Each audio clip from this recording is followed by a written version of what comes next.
Bom, voltamos ao programa Jô Soares Saúde. Hoje nós vamos falar de hipertensão.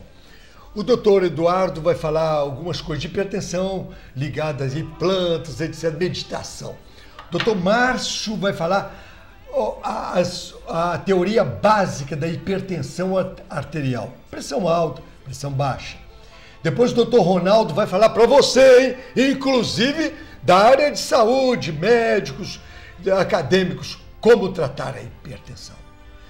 Bom, recebendo aqui o doutor Eduardo, o homem que está 24 horas no ar agora, mais ainda, que ele acabou de formatar algumas coisas aí em sua mente e ele estava 24, agora o homem passa 48 horas direto, ligado aí às grandes universidades. E o que passa aí de interessante? Quero cumprimentá-lo. Boa noite, Eduardo. Boa noite, doutor João. Boa noite, queridos amigos da Altiora. Prazer imenso estar participando aqui de mais um desses programas. E hoje com esse tema hipertensão de todos os ângulos, né? De uma forma indicativa do estresse, da forma clínica, da forma de tratamento. Eu acho isso muito importante, uma doença crônica que aflige uma quantidade muito grande de indivíduos no Brasil e no mundo inteiro. Bom, o doutor Eduardo, como eu falei, homem, o doutor Saúde, é o doutor Saúde, hein? E ele é o biólogo, o dentista, o homem que mexe muito também na área de alimentação também.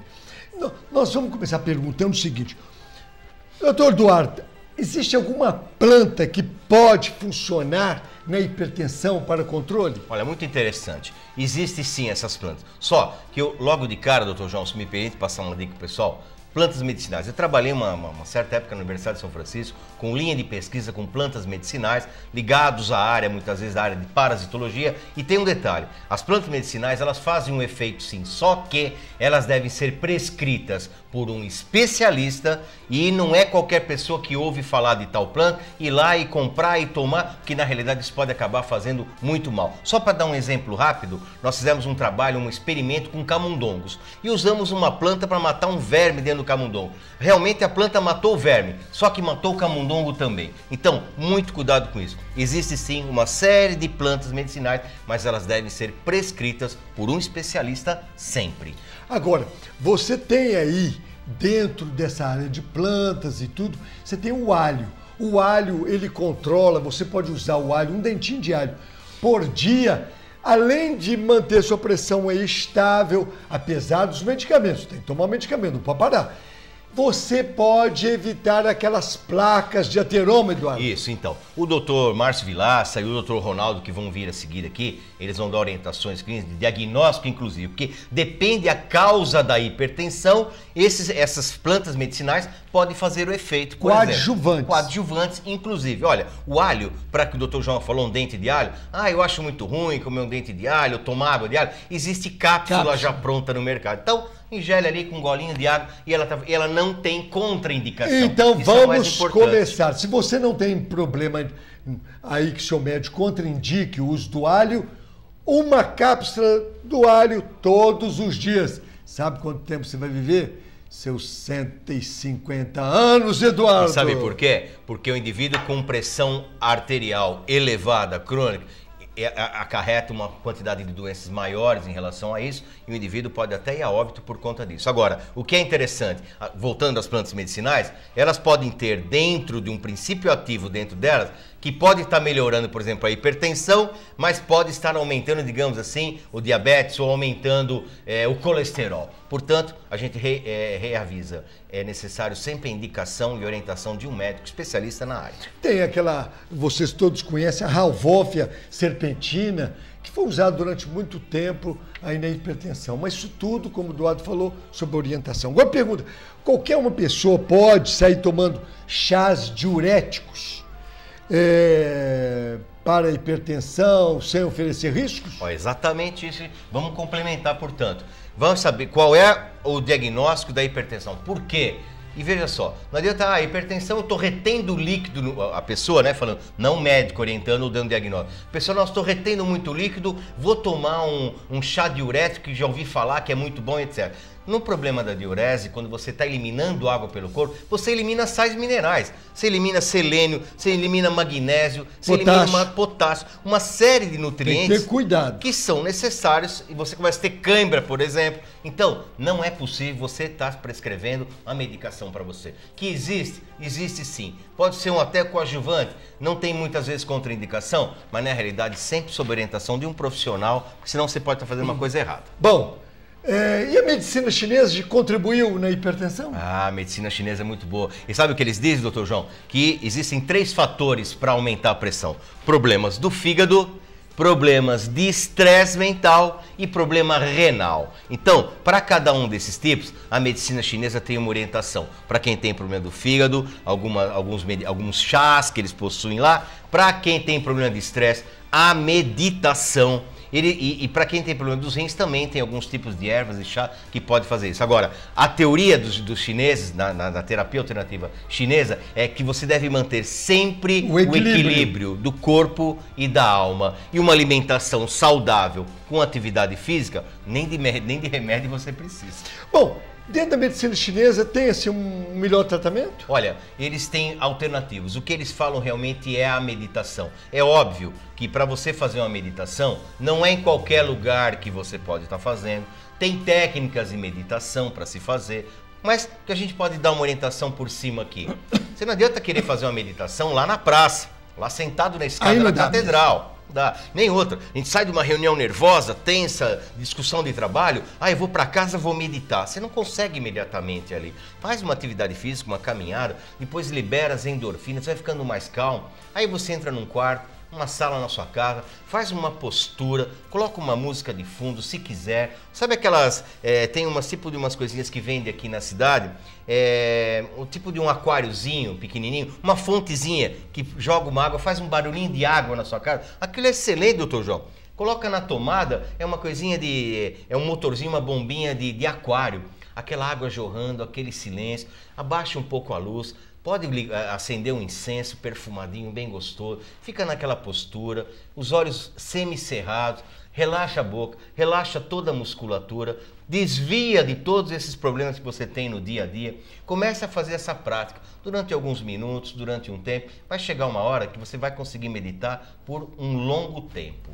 Bom, existem alguns alimentos que podem ajudar aí no combate à hipertensão? A hipertensão existem alimentos sim, principalmente aqueles que, na realidade, eles podem contribuir para você estar eliminando uma certa quantidade, de endorfinas para você relaxar. Por exemplo, não pode dizer, mas o chocolate, doutor João, nós já vimos aí que o chocolate, ele dá uma sensação de saciedade, de fome e, além do mais, ele dá aquela calma, ele libera as endorfinas que faz você acalmar. Amargo, né? Chocolate amargo, doce, depois você vai ficar nervoso a hora que olhar na frente do espelho e ver que engordou, hein? Então, sem estresse. Tem alguns alimentos que até fazem papel de diurético normal. A melancia, por exemplo. Chuchu, todos que têm água. E olha, melão. E digo mais, hein? Os chineses são radicais. Melancia, tomar um copo de melancia a cada 2 horas para fazer esse papel. Por isso que eu digo, você tem que estar sob orientação de um profissional para poder te orientar se você pode isso ou não. Então lá, melancia, melão, pepino, chuchu e chuchu são esses que você deve usar aí para ajudar também no combate à hipertensão. Agora, eu queria saber o seguinte, a homeopatia também ajuda? Olha, a homeopatia ajuda muito, tanto que nós temos uma especialização da medicina. Então, é realmente uma ciência que é comprovada. Ela ajuda muito como coadjuvante, viu, doutor João? Num tratamento alopático. Tem um médico normal, que eu digo é alopata, e o homeopata que o tratamento concomitante dá e muito resultado. A gente fala aqui, costuma dizer aí que a homeopatia não tem contraindicação, aquela coisa toda, mas ela precisa ser muito bem indicada e muito bem orientada. Ela é um fator, sim, de ajuda e muito para você equilibrar o seu corpo. Existem florais também indicados na hipertensão? Florais também. Na realidade, a gente foi estudar um pouco sobre florais e a literatura fala que não se sabe muitas vezes qual o princípio dos florais. Como ele atua. Como ele atua. Só que tem uma seguinte situação. Sabe-se que quem usa esses florais de maneira maneira indicada, ele abaixa o limiar de estresse. Já abaixando o limiar de estresse, deixando a pessoa calma, já é uma porcentagem muito grande no sentido da cura. Então, os florais também, doutor João, são um tratamento coadjuvante na relação do bem-estar e equilíbrio. Ele funciona como placebo e às vezes tem resultados às vezes satisfatórios. Agora eu perguntaria uma outra coisa. Bom, dos florais, eles agiriam nisso aí que a gente acabou de falar. Exatamente, para diminuir o estresse da pessoa, já diminuindo o estresse, seu organismo já praticamente acaba entrando num equilíbrio. Então, ele é importante, ele pode também fazer parte de um tratamento para colocar você em equilíbrio com o seu corpo e com a sua alma. Agora, nós falamos sempre de música. E a musicoterapia? É maravilha. Musicoterapia é a mesma coisa. Já semana passada nós falamos sobre isso e a gente volta a dizer. A musicoterapia é importante também naquilo, doutor João. Ela não vai curar o indivíduo da hipertensão, mas ela vai procurar equilibrar o indivíduo nos seus pensamentos, no seu nível de estresse, baixando toda essa tensão que o indivíduo tem e a partir daí o próprio organismo já entra numa homeostase, num tipo de equilíbrio. É óbvio, se você chegar num ponto de hipertensão tão alta no indivíduo, que não adianta você colocar uma música, a música não vai fazer a sua pressão voltar ao normal. Mas, coadjuvante ao tratamento de hipertensão, uma musicoterapia, parar um determinado instante do seu tempo, do seu dia, para meditar num lugar calmo, ouvindo uma música, isso ajuda muito a equilibrar o indivíduo. E aromoterapia? Aromoterapia também, né? Tem as pessoas que fazem aí esse trabalho, coloca numa aguinha, um foguinho embaixo, um foguinho de vela, uma coisa assim, coloca uns tipos de aroma. Tem aroma específico para cada situação, né? Tem alguns tipos, um olhinho essencial que você coloca, aquilo perfuma todo o ar, exatamente. Tem até travesseiro, doutor João. Tem travesseiro com flor, com melissa, com esses tipos de plantas e ervas que são calmantes para o indivíduo e ajudam bastante sim, viu? Então, são óleos também, você põe erva doce, limão, da preferência da pessoa. De cada um, e tem as indicações também para cada caso. É importante naquele combate ao estresse, ao nível de estresse que a pessoa tem, inclusive voltando ao equilíbrio normal. Esse é o segredo, viu? E yoga é importante? O yoga é muito bom. Yoga é muito bom, que ajuda o indivíduo a se equilibrar. Olha, o pessoal pode estar perguntando assim para mim, poxa, mas o yoga é tão assim. Então... Vamos só dar um exemplo bem interessante, pessoal, descobrir o poder da mente. Lembra do fakir? Sabe o que é o fakir? É aquele indivíduo que mora na Índia, que mexe em um tipo de um guru, ele dorme numa cama de prego. Quem consegue deitar numa cama de prego? O guru consegue. Por quê? Porque ele já tem um equilíbrio da mente e do corpo. Ele deita, aquele prego que espeta o corpo dele já não sente mais. Ele tem um poder de equilíbrio tão grande dentro dele que ele consegue sair daquele consciente que ele está naquele lugar para poder estar equilibrado. Então, basta ver isso. E o estresse, de um modo geral, interfere? O estresse é o que mais interfere, você quer saber bem a verdade. Na realidade, existe, obviamente, algumas patologias que vão ser discutidas aqui, específicas para a hipertensão, mas a grande maioria do povo brasileiro, dos homens, das mulheres, adultos em geral, sofrem uma grande pressão que é determinado pelo estresse e aí sim, ocorre um desequilíbrio total no organismo.